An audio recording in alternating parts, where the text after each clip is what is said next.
Hello बच्चों, let's read this question. The question says, in a chloroplast, the highest number of protons are found in first one stroma, second one is lumen of thylakoid, third one is intermembranal space and last one is antenna complex. तो आइए देखते हैं इस question का answer क्या होगा। सबसे पहले जो इस क्वेश्चन में हम बात करते हैं कि कॉन्सेप्ट की कि कॉन्सेप्ट जो है इस क्वेश्चन में हमारे हो जाएगा क्लोरोप्लास्ट जो होता है एक ऑर्गेनल होता है, या कह सकते हैं क्या होता है, फोटोसिंथेसाइजिंग ऑर्गेनल्स होता है, वेयर क्लोरोफिल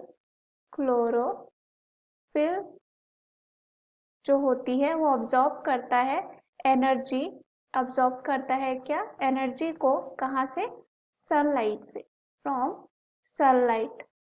उसके बाद क्या होता है, ये कन्वर्ट कर देता है इसको, और क्या कह सकते हैं, from the light and convert it and retain it in the ATP and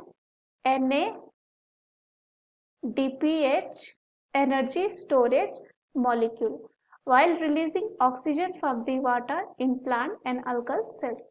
अब यहाँ पे जो ATP एंड NADPH होते हैं वो यूज किए जाते हैं further for making organic carbon dioxide molecule in a method known as the Calvin cycle. जो केल्विन साइकिल है उसमें इसको क्या किया जाता है, फिर यूज किया जाता है केल्विन साइकिल में। अब यहाँ पे बात करें जो ल्यूमेन होता है किसका, थाइलाकॉइड का, तो यहाँ पे कह सकते हैं जो ल्यूमेन ऑफ थाइलाकॉइड जो होता है वो क्या होता है, कंटिन्यूअस एक्वस लेवल जो है होता है, कंटिन्यूअस एक्वस लेवल जो होता है वो सराउंडेड होता है बाय द मेम्ब्रेन, कह सकते हैं थाइलाकॉइड, किसके द्वारा, मेम्ब्रेन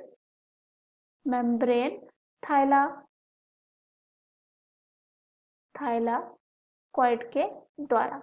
अब ये जो है सिग्निफिकेंट रोल जो है निभाता है ड्यूरिंग फोटोसिंथेसिस फॉर फॉस्फोरिलेशन। कौन सा प्रोसेस, जो फोटो, यहाँ पे क्या होता है, फोटो रिलेशन में ये क्या करता है, यहाँ पे सिग्निफिकेंट रोल निभाता है। अब यहाँ पे प्रोटीन्स, जो प्रोटॉन्स होते हैं, प्रोटॉन्स जो होते हैं, protons are ejected through the thylakoid membrane into the lumen during, कब, ये कब होता है, लाइट डिपेंडेंट रिएक्शन के टाइम, लाइट डिपेंडेंट जो रिएक्शन होती है उसमें। उसके बाद जो इसका एसिडिक पीएच हो जाता है, एसिडिक, यहाँ पे अगर हम पीएच की बात करें तो वो 4 हो जाता है। अब एटीपी सिंथेसिस जो होता है कनेक्टेड होता है with the production of proton gradient in the membrane of the thylakoid according to chemical hypothesis. किसके अकॉर्डिंग, अगर हम बात करें केमिकल हाइपोथेसिस के अकॉर्डिंग क्या होता है, जो एटीपी होता है, एटीपी का बनना वो कनेक्टेड है production of proton gradient, proton जो है ग्रेडियंट से जो है ये क्या होता है, कनेक्टेड होता है in the membrane of the thylakoid.